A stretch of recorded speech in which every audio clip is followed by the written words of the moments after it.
In the last lecture, we worked up to skeletal muscle, which is among the most stable and predictable of contractile arrays, set up to do a very specific thing in a particular direction in response to an appropriate signal.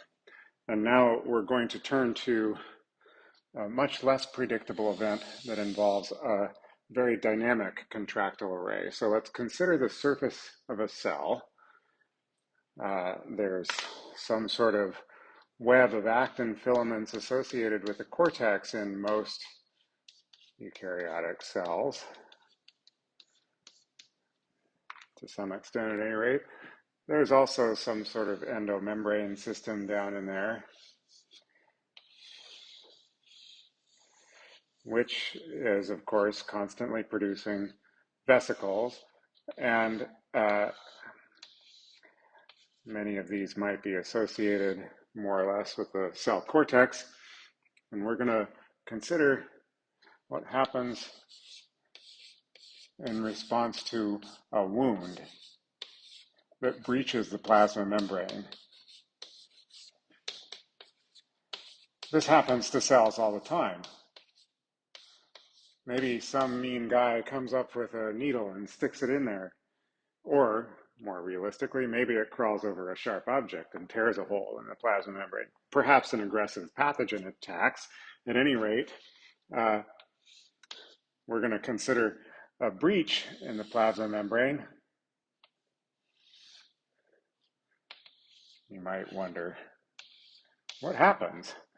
Does it leak? Well, yes, often, but perhaps not as much as you might think it would. There's a good case to be made that cells had to figure out how to heal wounds pretty much before they figured out almost anything else. It might be the oldest cytoskeletal process. All right, so we've got a hole. Let's recall that the concentration of sodium ion is high outside, right? Whereas potassium, not so much. Whereas on the inside of the cell, the concentration of sodium is relatively low. Potassium is high. Let's also add in calcium. In the C, of course, calcium is relatively high. Perhaps, if we're talking about a cell in our blood, I don't know, there's some calcium out there. In a pond, a frog egg doesn't experience all that much calcium extracellularly. At any rate, inside the cell, calcium is sequestered into the endomembrane system. The calcium concentration in cytoplasm is very, very low.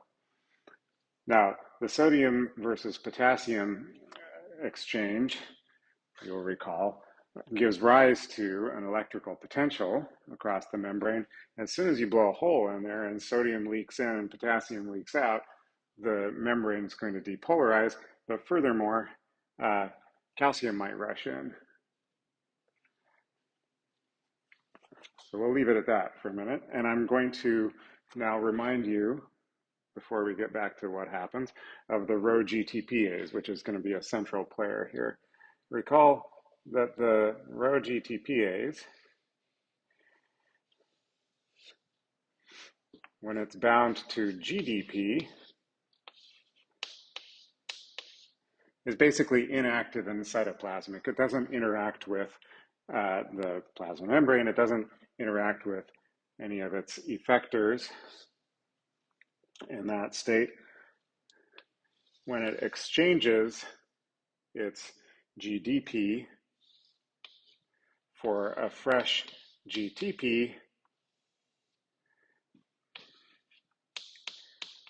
which happens under the influence of some sort of regulator, a guanine nucleotide exchange factor, and we talked about the example of the protein ECT2, which is the principal GEF that we care about during cytokinesis in animal cells. At any rate, when Rho exchanges a spent nucleotide for a fresh one, it pops out that little lipid tail and inserts itself in the plasma membrane.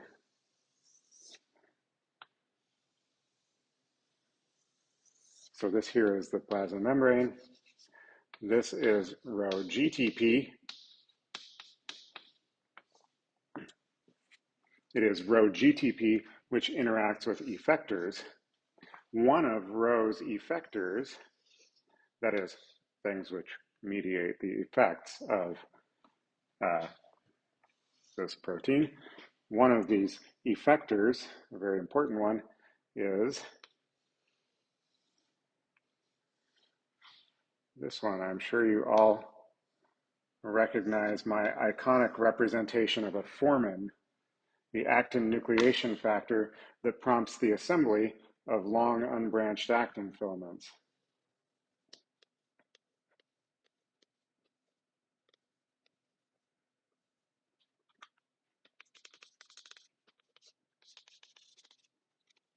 Recall also that Rho, like many other small GTPases, when it hydrolyzes its bound nucleotide, releasing a phosphate, it becomes inactive again, and that this reaction is assisted by a so-called gap.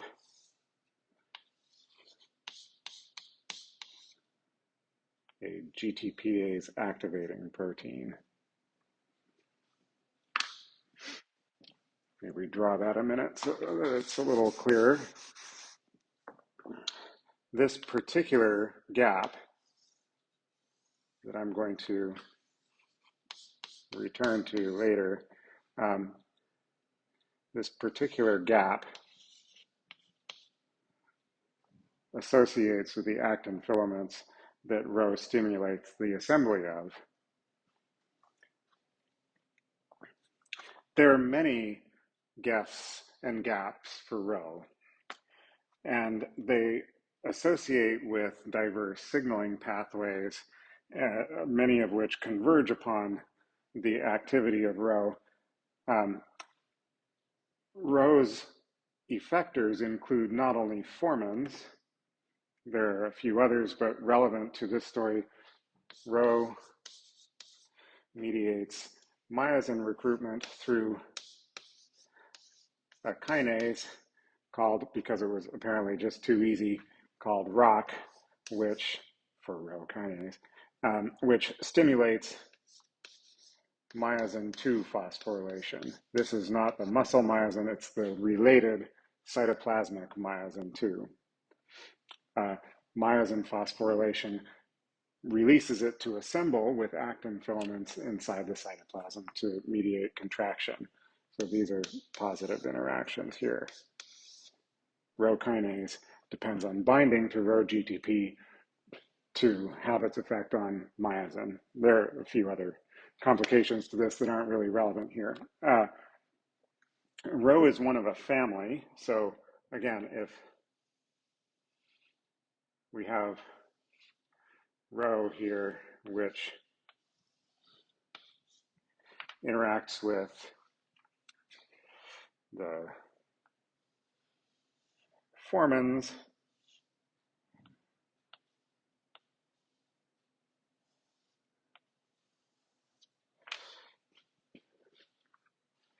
to make long unbranched actin filaments.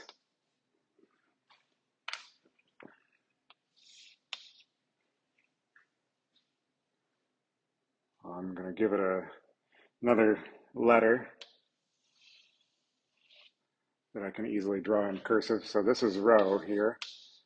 This is the Rho family member known as CDC42. not a terribly mnemonic name, happens to refer to a yeast mutant, CDC42. Likewise, when it's GTP bound, extends a lipid tail that gets tucked in.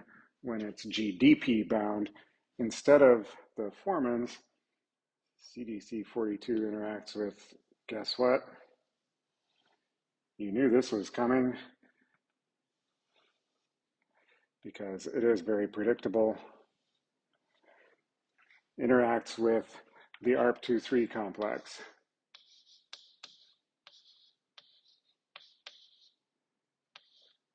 C for complex. Again, if we have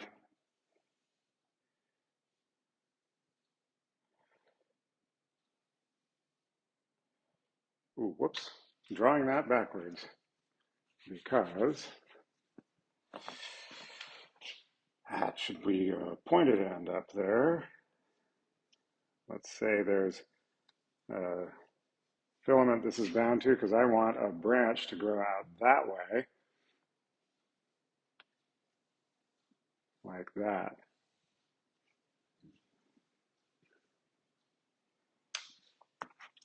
Let me replace this for parity with a similar representation.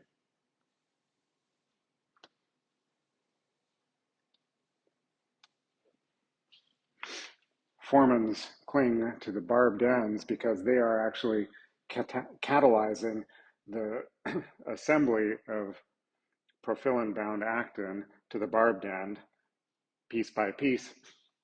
ARP23 induces the formation of a branch that then grows spontaneously as long as actin is available. Now there's another little nicety for the next part of this story. There's good reason to think that Rho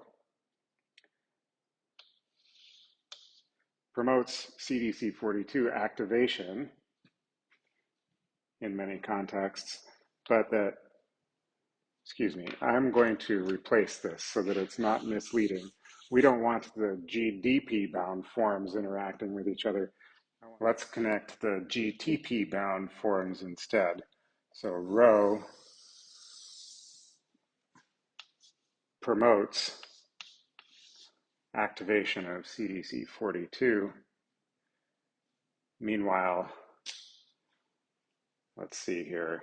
How can I do this without making a total scramble? CDC42 inhibits activation of Rho, or perhaps promotes its inactivation, depending on the context. So they may be wired up into a negative feedback loop. Okay, back to the wound now. As soon as the depolarization of the membrane takes place, calcium release from internal stores or calcium influx from outside prompts vesicle fusion, including with the edges of the torn plasma membrane, so that the immediate patch over that breach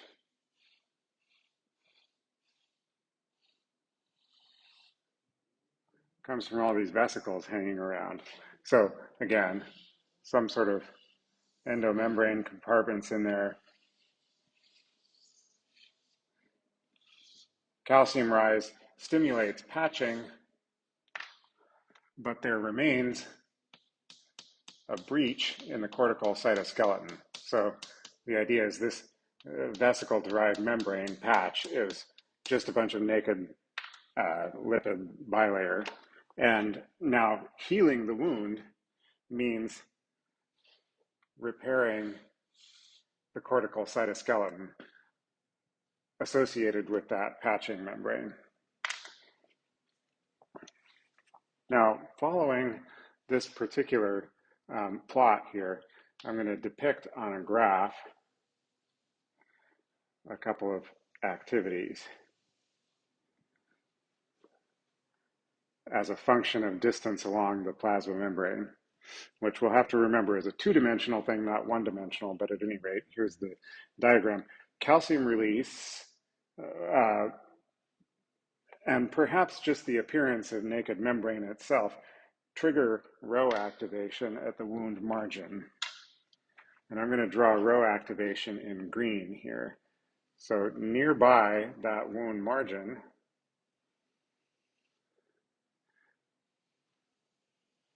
we get local Rho activation. Imagine that active Rho, GTP, is inserted in the plasma membrane immediately around the patching membrane. That stimulates the production of long unbranched actin filaments through the foramens, which I forgot to label over here.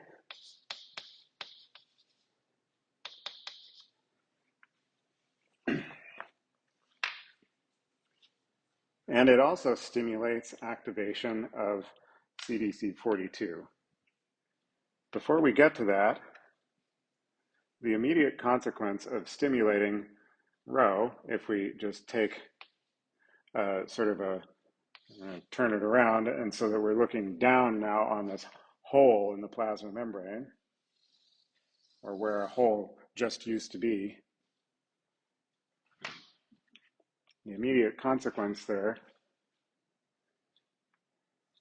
is to initiate assembly of long unbranched actin filaments. Remember, Rho also stimulates the recruitment of myosin.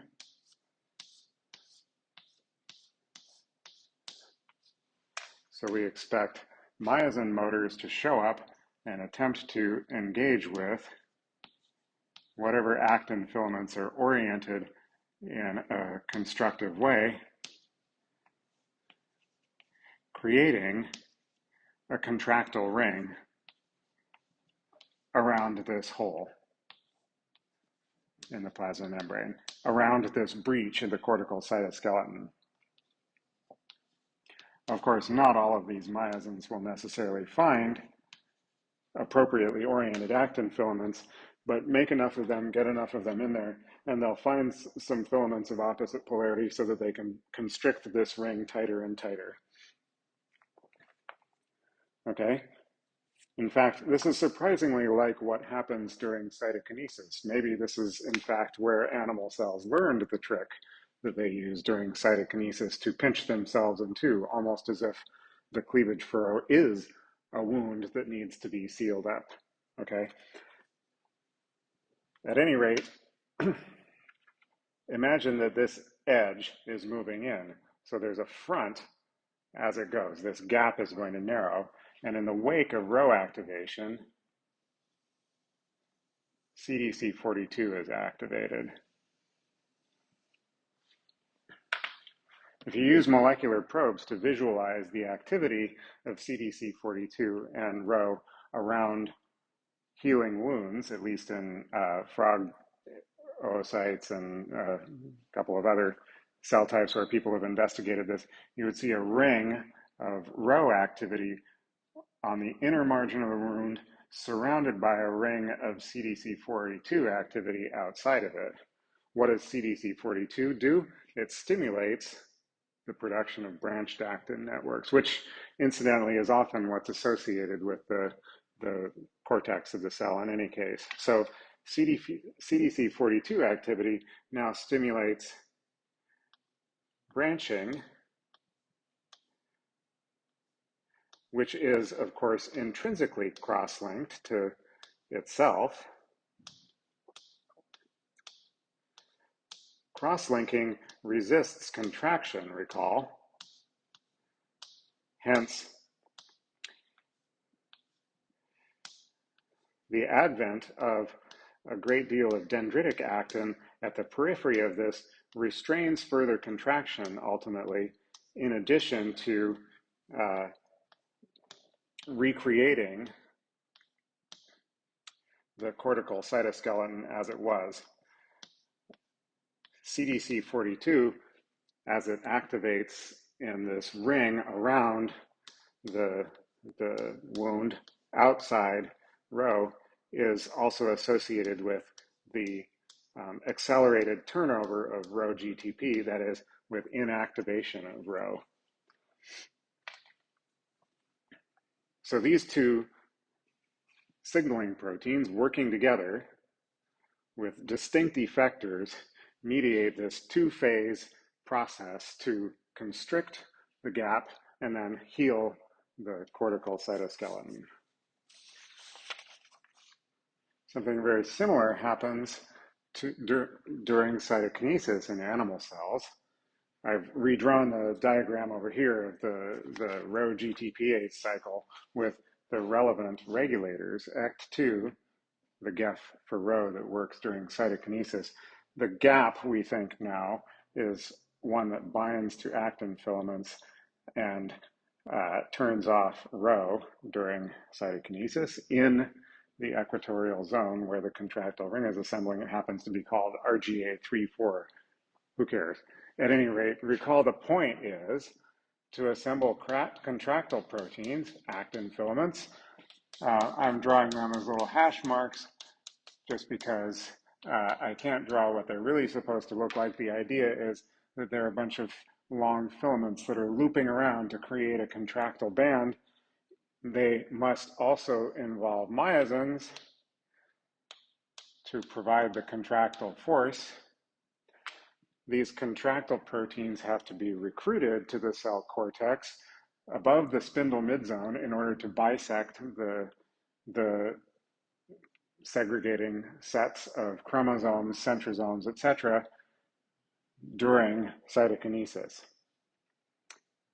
Incidentally, how do we know that these contractile proteins are recruited here and not just gathered there from elsewhere? Well, it turns out it's fairly straightforward answer to that. Myosin, the cytoplasmic, the non-muscle myosin 2 that is responsible for this is a long protein. It's got a tail and two motor heads in a dimer of myosin 2. This is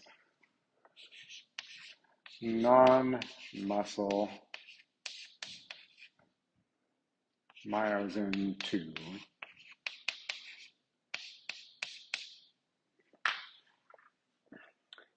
And the tail coils up on itself. But if something comes along and adds a phosphate to, as it happens, a small protein called the regulatory light chain that's bound to myosin near this motor head, then that tail uncoils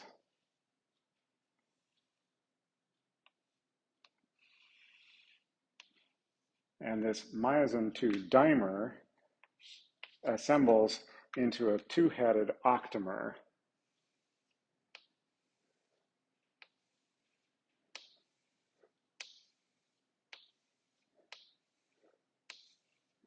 And I'm not going to draw all 8 units there because it'll just get messy otherwise.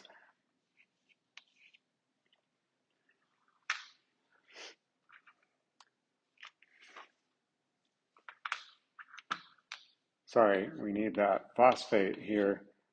Myosin phosphorylation stimulates its assembly into these octamers, which are the actual things that embed amongst actin filaments and mediate contraction.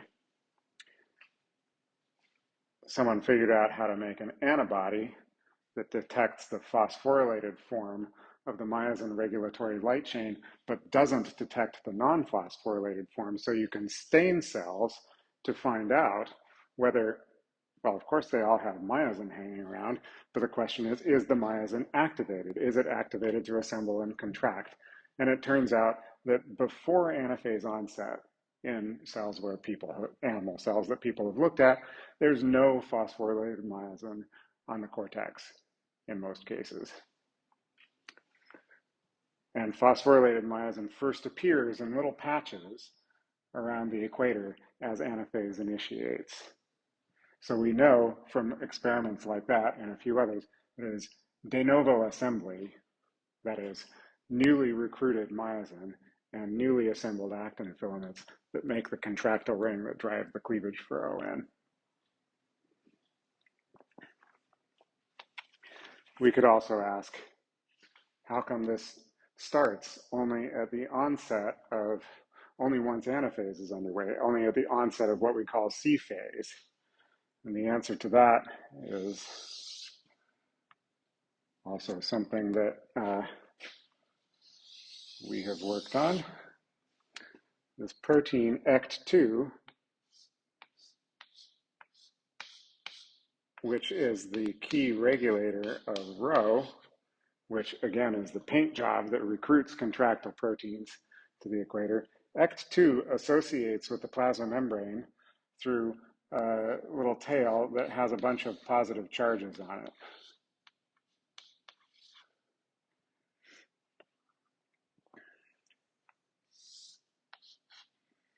And it must interact with the plasma membrane in order to activate Rho. Well, MPF phosphorylates ECT2.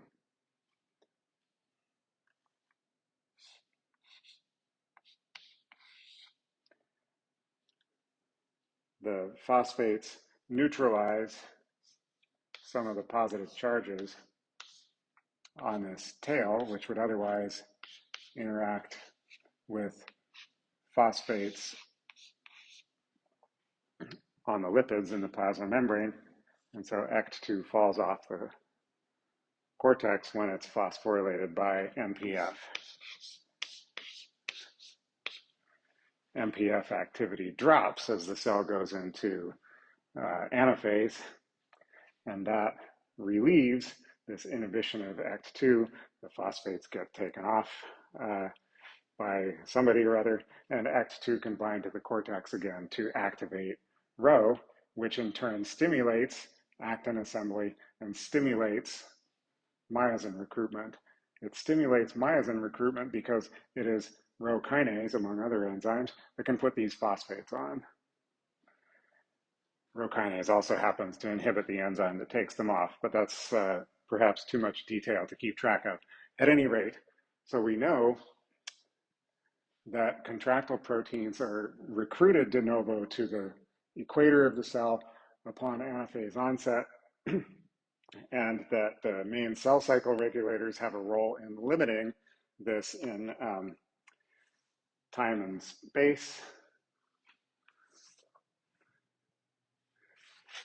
So how do we make this work? How do we make a pattern here?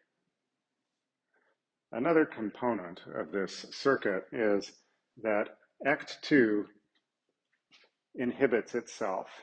It inhibits its own enzymatic activity somehow, and we think we have an idea how at this point. And it depends on a helper protein. This helper protein, I'm just going to call it Psych4 to give it a name. That happens to be its name in the nematode C. elegans. Psych4 happens to be a protein that looks like it's a gap for Rho. So it looks like it ought to inactivate Rho, but it isn't very good at it, as it happens. At any rate, Psych4, whatever else it is, it happens to bind to ECT2 and help it relieve its inhibition, its own inhibition of itself. And Psych4 plus a microtubule motor, variously known as, I'm going to call it Zen4 here because that's the C. elegans name that goes along with it. It's also called MKLP1 for mitotic kinesin-like protein 1. There's an early kinesin discovered. Psych4, this co-activator of ECT2, associates with a motor, and it makes a two-headed motor protein that really likes anti-parallel microtubules. Recall that there are anti-parallel microtubules amongst the microtubules of the mitotic apparatus. We already know a couple of things about from experiments on cell division that are relevant. We know, for example, that in cells without a spindle, that is, if you inhibit microtubule assembly or if you take the spindle out entirely and the cell cycle clock is just still running, that ECT2 activation happens everywhere, but rather weakly. So something about the microtubules and the way they're organized in the mitotic apparatus provides spatial information that focuses ECT2 activation to this particular equatorial band, where it then stimulates Rho activation to recruit contractile proteins. So something about the microtubules is localizing ECT2 activation in space. MPF activity restricts it in time. We know the chromosomes themselves aren't required, although they may have some sort of influence. There's some reason to think that centrosomes inhibit contractility, but that's not a dominant factor. The evidence for a long time has suggested that something about antiparallel microtubules or microtubules that cross at the overlap between two asters do something to stimulate contractility. Now, if I blow up the spindle part of the picture a little bit,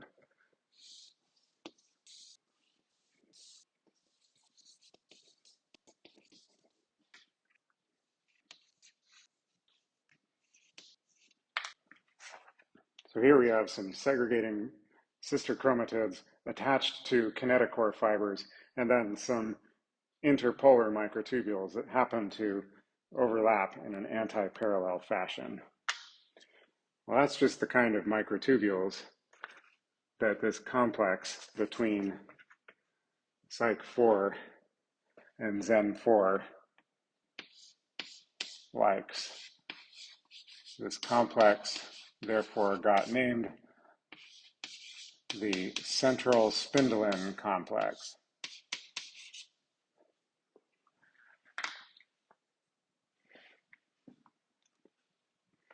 And indeed, it likes these crossover microtubules.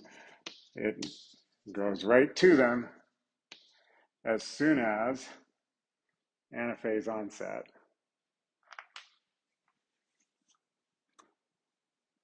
This midzone, right at the very middle, I mean, it really looks like someone stitched it with a sewing machine in many cells. That's the start of the spatial pattern generator within the mitotic apparatus. Remember, there's also microtubules, astromicrotubules out here, which might not overlap, but some of them do. And of course, out there they don't. I'm just reaching out toward the cell cortex.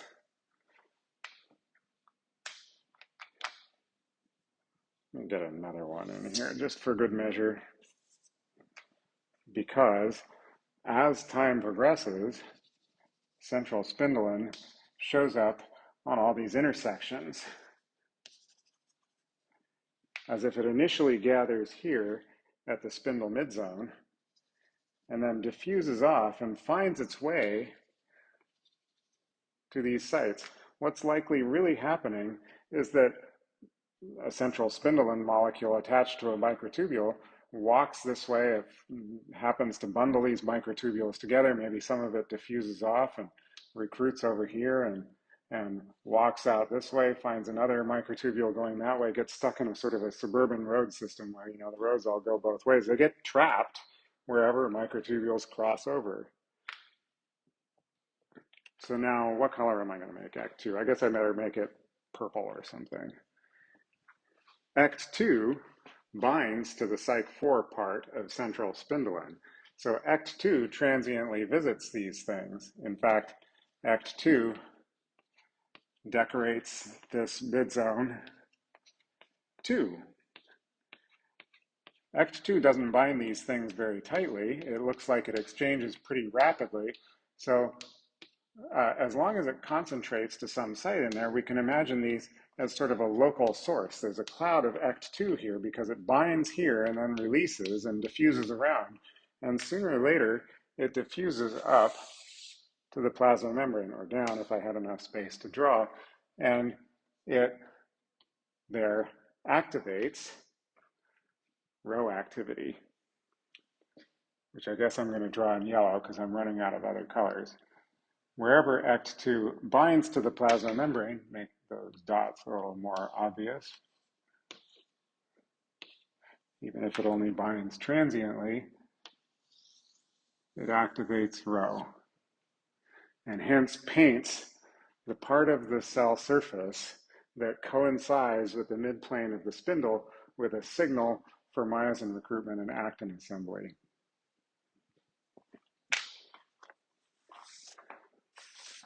This particular story that I've told has the virtue that it accounts for many of the classic experiments on animal cell cytokinesis. As long as we imagine that none of this stuff is terribly permanent, that as soon as the stimulus for ECT2 activation of Rho goes away, a gap will come along and take over and inactivate Rho, then you can understand how if someone comes along and shoves this whole apparatus to the side a bit, such that the midplane lines up here instead, you might see a new peak of Rho activity develop as this one declines. And thus the cleavage furrow would be repositioned and correct for this imposed error, perhaps brought on by an unruly neighbor or a cruel experimenter.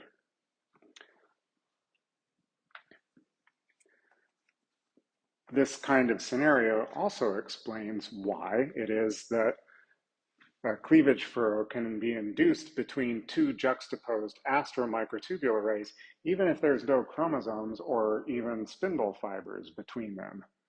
Because ECT2 is everywhere initially, Psych4 might recruit to overlapping microtubules in these astral arrays and create, again, a local source for ECT2 that marks the cortex above the plane wherever microtubules intersect so that they overlap in an anti-parallel fashion, and so on.